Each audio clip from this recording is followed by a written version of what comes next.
Hello friends. आज का हमारा नया टॉपिक है नोसोकोमियल इन्फेक्शन या फिर हॉस्पिटल एक्वायर्ड इन्फेक्शन। चलिए इसके बारे में देखते हैं। Infection that are acquired by a patient during his or her hospital stay.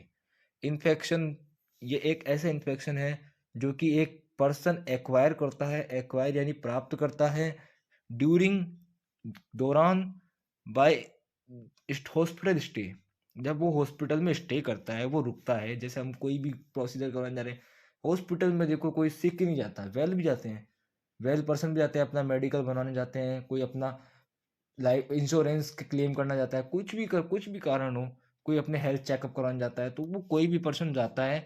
तो उस दौरान अगर उसको कोई इन्फेक्शन होता है तो उसे हम नोजोकोमियल इन्फेक्शन या फिर हॉस्पिटल एक्वायर्ड इन्फेक्शन कह सकते हैं। Most of infection are transmitted by health care worker. Health care worker के थ्रू ट्रांसमिट किए जाते हैं ज़्यादातर इन्फेक्शन। हेल्थ केयर वर्कर में कोई भी सकता है, डॉक्टर हो सकता है, नर्सिंग स्टाफ हो सकता है, पैरामेडिकल स्टाफ हो सकता है, लैब असिस्टेंट, कुछ भी कोई भी हो सकता है। ईएट्रोजेनिक इन्फेक्शन, ईएट्रोजेनिक भी इसका ही टाइप है एक नोजोकोमियल इन्फेक्शन का। It is a type of nosocomial infection resulting from a diagnostic और थेराप्यूटिक प्रोसीजर। डायग्नोसिस आप जानते हैं कि कोई भी डिजीज उसका कारण निकालने के लिए जो डायग्नोसिस दिया जाता है, डायग्नोसिस प्रोसीजर होता है वो। और थेराप्यूटिक यानी बेनिफिशियल प्रोसेस, कि भाई आपकी हेल्थ रिकवर करने के लिए क्या क्या बेनिफिशियल प्रोसीजर करने पड़ेंगे हमें, थेराप्यूटिक प्रोसीजर कहलाते हैं। इसका एग्जाम्पल हो सकता है नोजोकोमियल इन्फेक्शन का सबसे मोस्ट कॉमन एग्जाम्पल जो सबसे ज़्यादा होता है, यूटीआई, यूरिनरी ट्रैक्ट इन्फेक्शन। अब देखते हैं हम sites and cause for nosocomial infection. First आता है urinary tract, improper insertion of catheter. इसका एक कारण हो सकता है यूरिनरी ट्रैक्ट इन्फेक्शन का इम्प्रॉपर इंसर्शन ऑफ कैथेटर, है ना। इंसर्शन यानी अंदर घुसाना, और कैथेटर यानी जिसके थ्रू हम पेशेंट को यूरिन करवाते हैं और उसका यूरिन का एक आउटपुट निकालते हैं कि हाँ इतना आउटपुट हुआ है, उसका इम्प्रॉपर इंसर्शन करना, इम्प्रॉपर तरीके से उसको अंदर इंसर्ट करना, जिसकी वजह से यूटीआई हो जाता है। इम्प्रॉपर हैंड वॉशिंग, हमारे hand wash improper hand washing होगी तो हमारे हाथों में कीटाणु होंगे तो वो उसके अंदर जा सकते हैं। Contaminated catheter and tube, catheter जो मैंने अभी बताया आपको कि वो यूरिनरी आउटपुट देखने का काम आता है और यूरिन को कलेक्ट करने का काम आता है। एक कंटामिनेटेड होगा, गंदा होगा, तो फिर उससे भी चांस बढ़ते हैं। Failure to use aseptic technique, sepsis का मतलब होता है जहाँ पे माइक्रो ऑर्गेनिज्म प्रेजेंट हो। एसेप्सिस होता है जहाँ पे माइक्रो ऑर्गेनिज्म प्रेजेंट नहीं हो। तो एसेप्टिक टेक्निक मतलब फ्री फ्रॉम माइक्रो ऑर्गेनिज्म। हम ये इसका फेल कर पाते हैं कि भाई हाँ ये यहाँ पे टेक्निक यूज़ नहीं करी जा रही है। एक तरह से ये समझिए एसेप्टिक टेक्निक यूज़ नहीं करी जा रही है यहाँ पे। सेकंड आता है respiratory tract.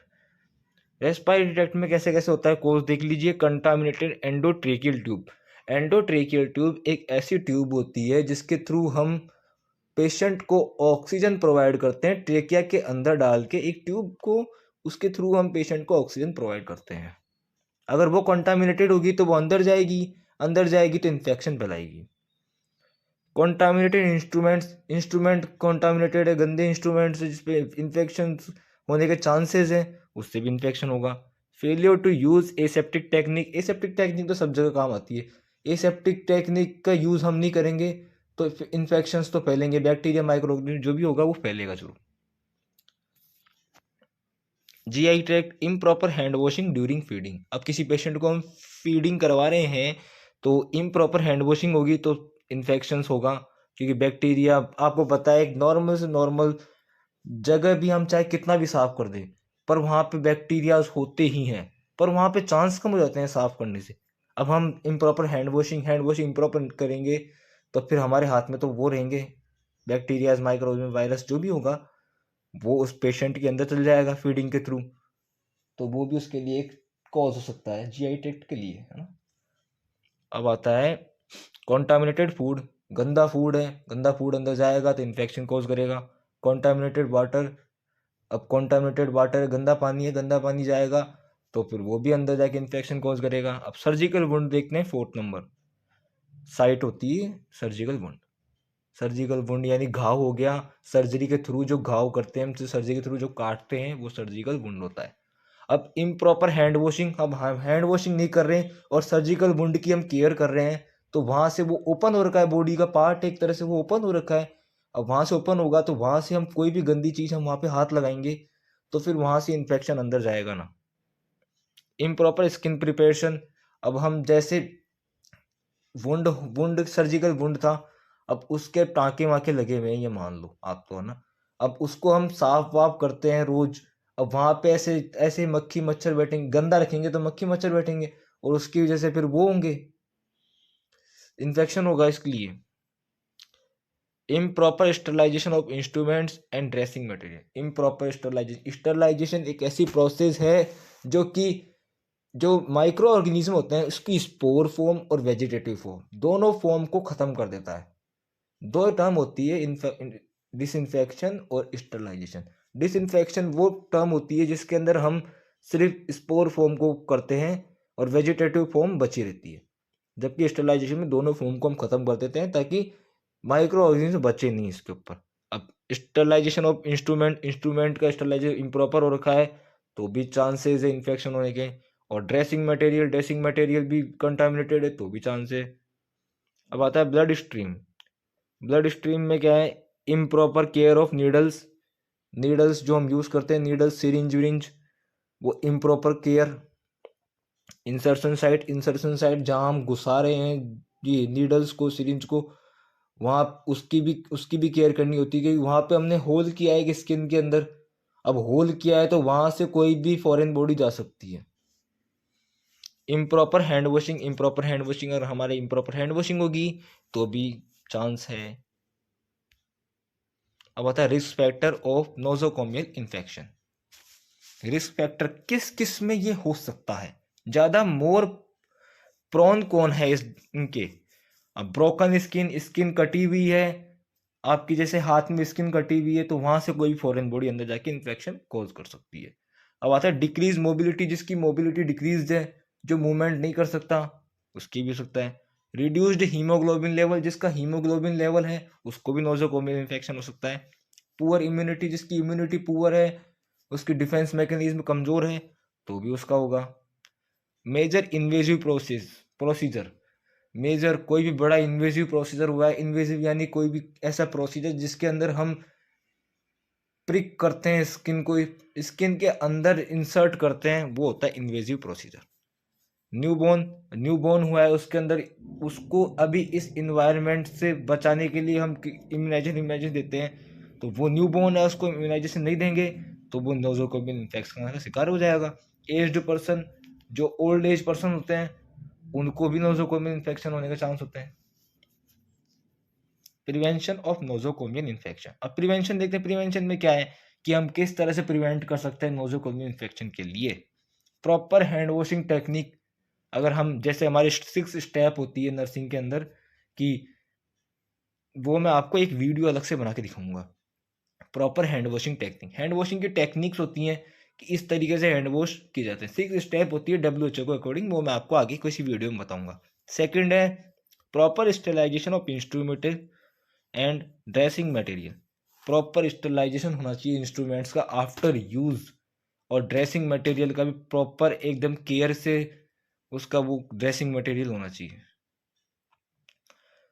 Proper care of needle insertion site, proper care of needle जैसे हम कोई सिरिंज निकाल रहे हैं तो ऐसा नहीं उसको निकाल के कहीं भी ऐसे रख दिया, हम उसको तभी फाड़ें जब हमें उसका यूज करना हो, ऐसे नहीं निकाल के रख दिया इतनी देर में, तो कोई भी इम्प्रॉपर कुछ भी हो सकता है कि कुछ वहाँ पे जहाँ पे आपने रखा हो वहाँ पे माइक्रो ऑर्गेनिज्म प्रेजेंट हो तो वो सिरिंज के लग के आपके शरीर में जा सकते हैं।